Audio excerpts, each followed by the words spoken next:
Microfocus, creators of visual programming tools for software development, is pleased to provide major funding for the Computer Chronicles, the story of this continuing evolution.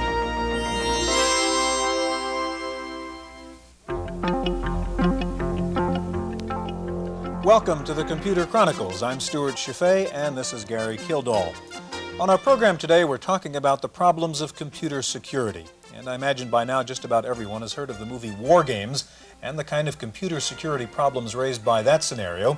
But more typically, problems with computer security do not involve spectacular things like nuclear war, but rather mundane things like stealing money and stealing information. Gary, our guest on this program is Don Parker. He's considered the world's leading expert on computer security, and he says something very interesting in his book on computer crime. He says, data stored in a computer can be safer than data stored by a physical means, like in a locked filing drawer of some sort. Yet here we are doing this program, and there seems to be a sense that the security of computer data is kind of vulnerable. Mm-hmm. Well, there are techniques that can make data more secure, as long as those techniques are used. Unfortunately, it often takes a clever individual to come along and break the system before those techniques are applied, and we find out how vulnerable these systems are.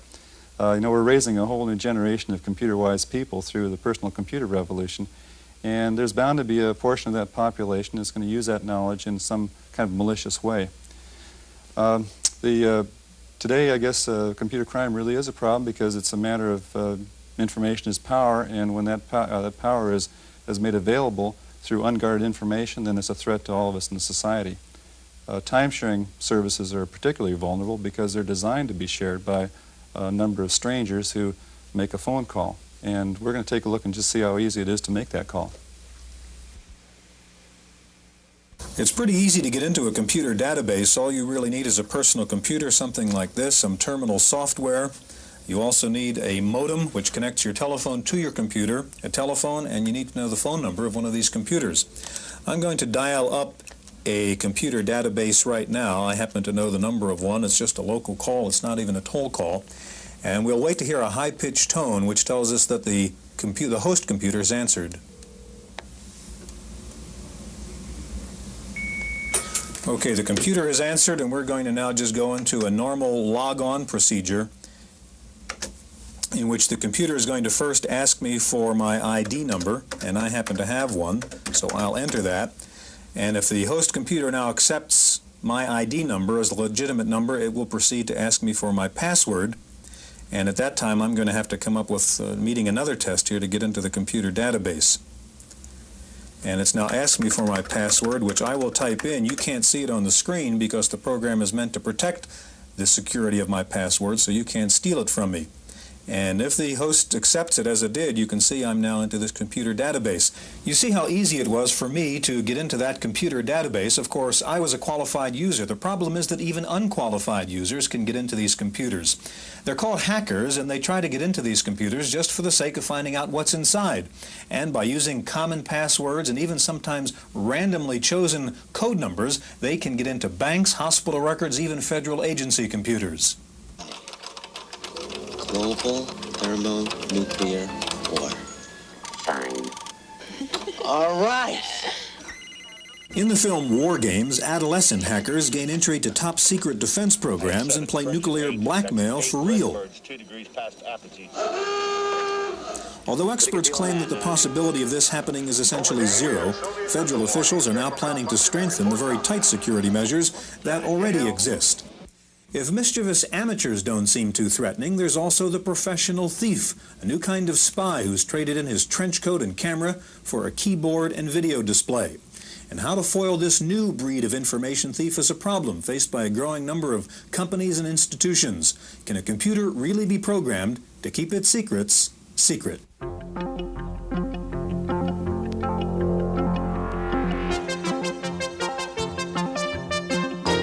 Society has a huge investment in computers and an even greater one in software.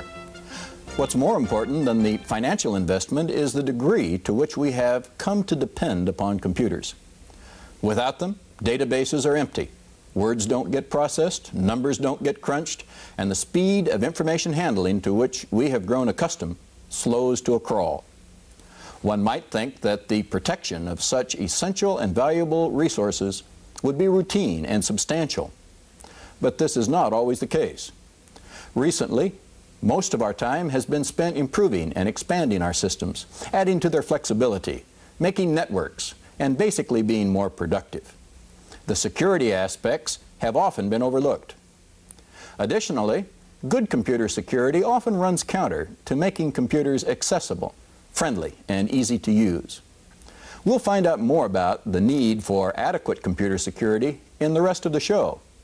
In the next segment, we'll meet one of the leading experts on computer crime. Now let's get back to the program. Our guest today is Don Parker from Stanford Research Institute. He's a foremost expert in computer crime. He's been working in the area for 30 years now. Don, welcome to Computer Chronicles. It looks like with the widespread use of computers in society today that we have a whole new high-tech criminal. Can you tell us a little bit about the scope of this problem, computer crime? Yes, unfortunately, we don't have any statistics on this computer crime problem. Therefore, we have to learn from it based on kind of a case-by-case approach. For instance, in just the last 4 years, we have had the largest funds transfer fraud, $10.2 million. We had the largest in bank embezzlement, $21.3 million. We've had the largest securities fraud, $53 million. We've had the largest commodities fraud, $50 million, and the largest inventory fraud, $67 million. This is an indication that the more we are using computers, then the larger the losses potentially are, and we're certainly breaking a lot of crime records the more we use computers. So you think the escalation is a real problem right now? Yes, it really is an escalation, because I think that business crime is probably going down in incidence the more we use computers. But at the same time, when the loss does occur, it tends to be larger. Can you give some idea what characteristics of a computer criminal is? What sort of individual do you find doing this sort of thing? Well, we've interviewed about 35 of these people so far, at least of the more sophisticated computer criminals. And we find that they tend to be young, but then people in the computer field generally are young anyway. They exhibit the Robin Hood syndrome, or it's a variation of Robin Hood. It's stealing from the rich and keeping it, but it's the idea that they differentiate very strongly in doing harm to people, which is highly immoral to them, and doing harm to organizations that they can easily rationalize. Not only that, they're doing it to a computer, and the computer can't cry or hit back. And so the computer is an ideal target for people who could not possibly come up and stick a gun in your face and steal money from you. That'd be being a criminal. But when you can do it through a terminal or a computer, then it's an entirely different matter. These people do not see themselves as criminals. They see themselves as problem solvers. They have some intense, unshareable problem that they're trying to solve. They are in a position of trust, and they find that violating that trust is the easiest way to solve their problem. Don, are you talking about amateurs here or kind of career computer criminals? So far, most of the problem has been from amateur white-collar criminals. However, now we're starting to see an increasing number of what you might call career criminals, people whose livelihood on a continuing basis is dependent on crime. And you might expect that, since for several years now, almost every major prison in the United States has been teaching data processing to the prisoners. So they do have an opportunity to learn the technology. And they're finding that they can't engage in their traditional crime except in this new environment, this electronic environment. Don, what are some of the techniques that criminals use to attack a computer system? Well, we have about 1,100 cases in our research files at SRI now, and based on what we have studied over the past 13 years, there are a number of common techniques that are emerging. The most common one is we refer to as data diddling or false data entry. It's changing data before it goes into the computer, but relying on the computer to hide the evidence of the false data. We're also dealing with very sophisticated techniques such as Trojan horses, logic bombs, salami attacks, piggybacking, data leakage, super zapping, and so on. These are all of the technical or jargon terms for these techniques. Could you take one of those and explain it? For example, Trojan horse seems to be a fairly explicit term. What would that mean? It seems to imply that there's something built into the program. Is that the case? That's right. The Trojan horse is one of the most fundamental criminal methods that has been used. And it is the idea of taking a program and building secret instructions into that program. So when the program is executed in a protected domain in a computer system, it not only performs what it is supposed to do, but it also does the additional instructions as well. I see, and this would be used to maybe put money into someone's account, an employee's account, or something like that. It could be used then for a whole variety of programmed frauds within a computer system that might use a technique like logic bomb, for example, where you have programmed a branch instruction in a program so that when certain conditions for the fraud to occur are optimal, then the time bomb or the logic bomb goes off and causes the crime to be perpetrated. There seems to be, that seems to be a sort of an inside attack on a computer system when you put in a Trojan horse or a logic bomb or something like that. Now, we've seen an example earlier of the war games where the system was attacked from the outside by attempting several passwords and systematically gaining entry to the system. Is that something that actually has taken place where you try to go through a whole sequence of passwords and then you actually find out one that fits and goes into the system? Yes, there's a whole range of malicious system hacking techniques to gain access from a remote terminal, where the name of the game essentially is to impersonate an authorized user. That is, you have to know the person's ID and password to gain access.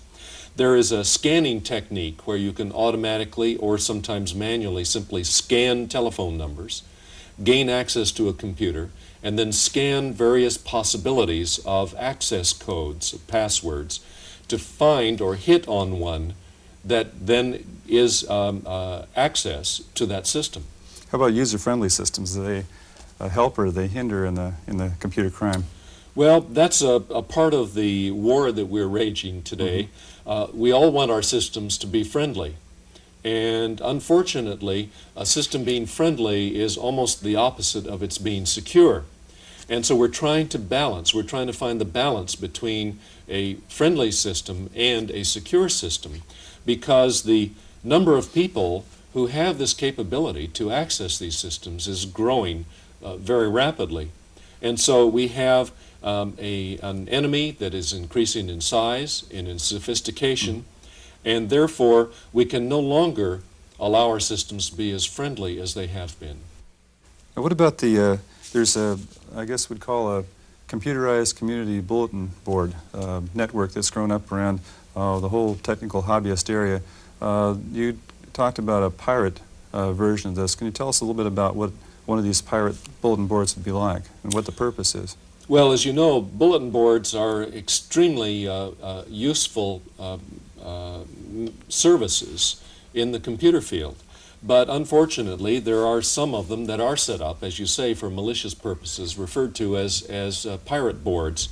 In fact, in one listing I saw recently, we found 128 of these so-called pirate bulletin boards across the country.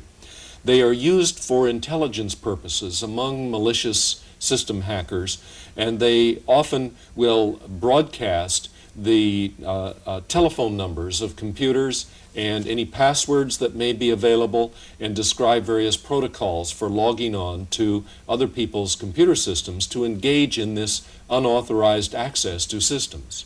Excuse me, Gary and Don, in a minute I want to get to looking at some solutions to the kinds of problems you've been raising, Don, and we're going to do that in just a minute.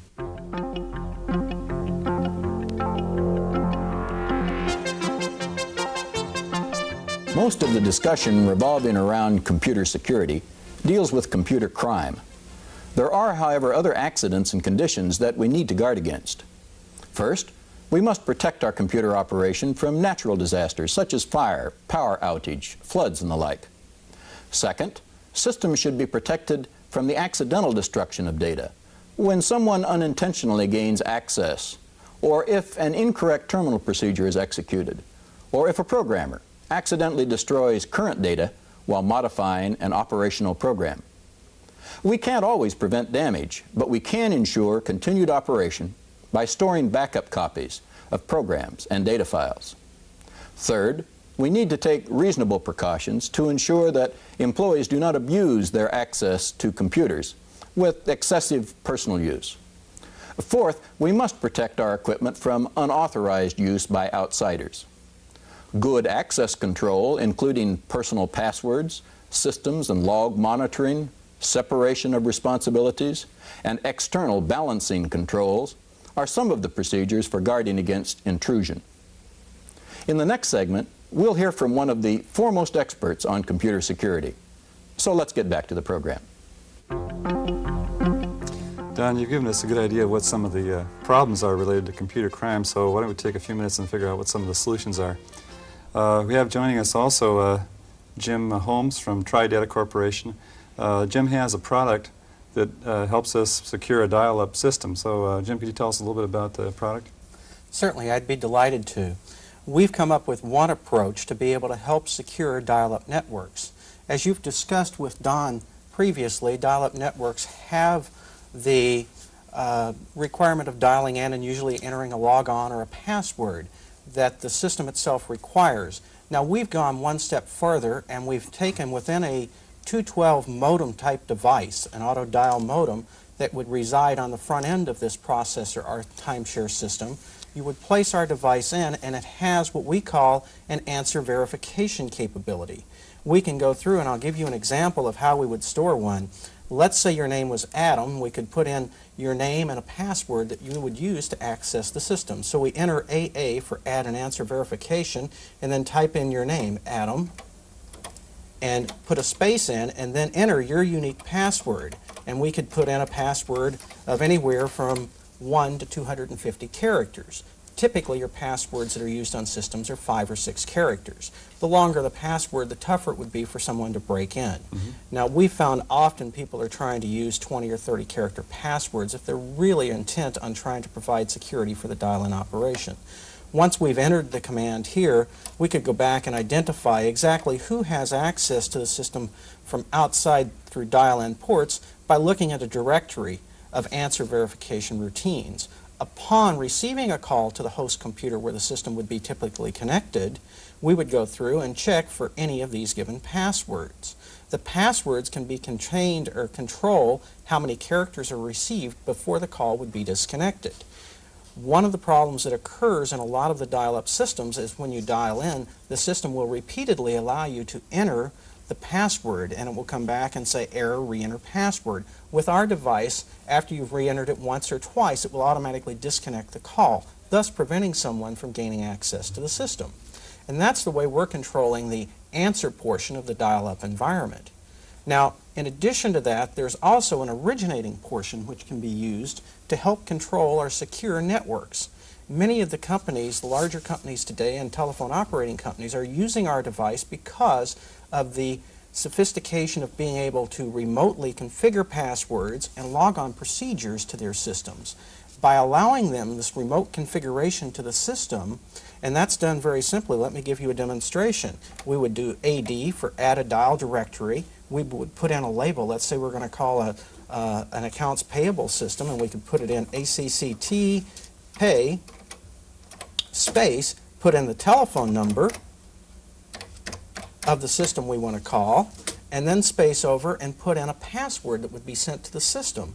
And the password would just be stored by putting in a sequence of characters. Again, they could be entered from the local keyboard, or the unique portion of our system is that they could be downline loaded from a remote terminal or a remote computer. And by doing this, you could put in, again, from 1 to 250 character password. Now, do I understand this correctly, is that the basic idea is that you dial into the computer system and then the computer system dials back to you again to verify that you're the actual person that you say you are. Is that correct? Well, with our device, what we're doing is dialing into the system and entering a password. Once the password has been entered, at that point you then have access to the computer system itself. Yeah, I think there's another system, Gary. I think Okay. the bank security system, which has a thing called diddling, in which, in fact, what happens is you have the salami technique. I call it the pizza defense. You know, where the pizza parlor calls you back to make sure you're the guy who ordered the pizza, where the host computer calls the dialer back to make sure that the dialer was, in fact, the proper party requesting the services. Well, Don, do these kinds of devices, do they really adequately secure data? What is your feeling about that? These devices add another layer of security and provide a significantly more secure computer system today than we have ever had in the past. However, we have to be aware that no computer system commercially available today is adequately secure relative to the value of the assets, of the information assets stored in them. Therefore, we have to compensate for the technological limitations in systems through operational, physical, procedural methods in order to make an organization secure that is using the computer.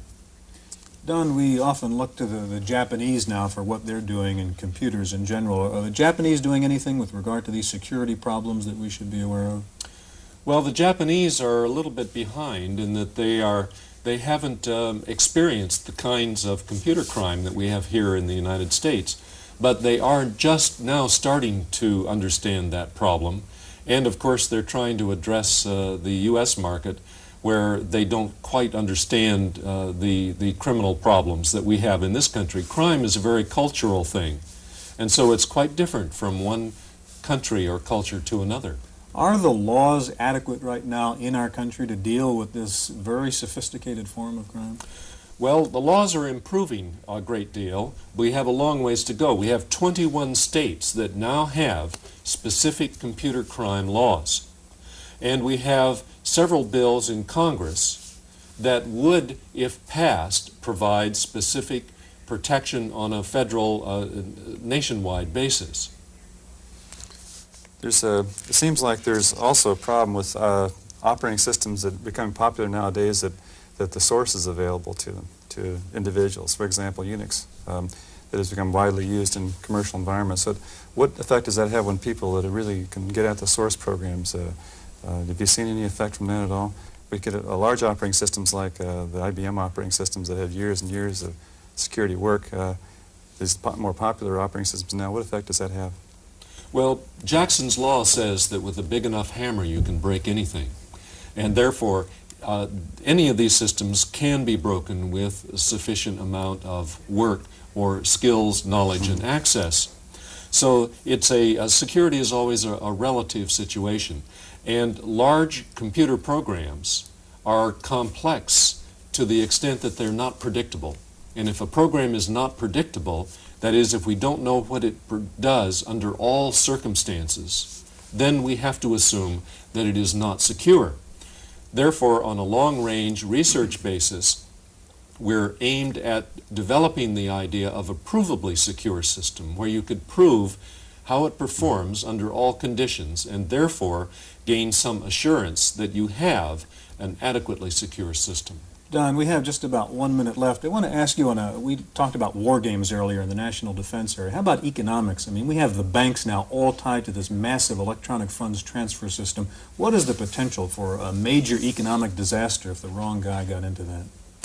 Well, the potential is catastrophic, but the issue has to do with the risks involved. And we believe that security is advancing along with advancing technology and along with the increasing amount of money that is exposed in these large funds transfer systems. So that the risk is relatively low today, but our major problem, however, is to make sure that the security, that the electronic fences built in these systems keeps up with that technology and with the amount of assets that become exposed in these systems. Real briefly, about 30 seconds left, what about cryptography? Is that a solution? Cryptography is the most powerful safeguard, I think, that has ever been developed in protection of data. through communication lines and also as might be stored in computer media. However, we don't have a problem to solve in that area yet, the eavesdropping problem. However, in the future, it will become the most significant safeguard that we have. Gentlemen, we're out of time. Don Parker of SRI, thank you very much for joining us. Jim Holmes of TriData, and I hope you'll be back with us again next time for another edition of the Computer Chronicles.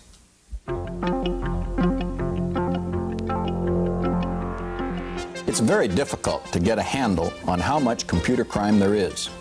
Companies that have been ripped off are often embarrassed and reluctant to report the crime.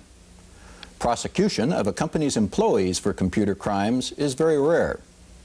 It may surprise you to know that only about half our states have computer crime laws, and federal legislation has lagged. So we really don't know how much computer crime there is. But we do know that computers have been involved in a number of well-publicized, multi-million-dollar crimes, and that intrusion into host computers by unauthorized individuals is becoming commonplace. Our best defense is a good offense. First, we should not be psyched out by the computer technology. We can take responsibility for computer security without being a computer expert. And if needed, experts are available. Second, we should make an overall risk assessment of what our computer threats are and determine how much it is worth to protect against these threats. Third, we can take steps to physically protect our hardware and data, as previously mentioned. Fourth, we can use security checklist guidelines to ensure that our procedures are sufficient. Fifth, we can make sure that we address the greatest non-technical exposure, the users, by making our policies clear and by following common sense practices. In our next lesson, we'll cover the fascinating field of artificial intelligence. Be sure and read Chapter 24 in your text, and I'll see you then. I'm Herb Lechner.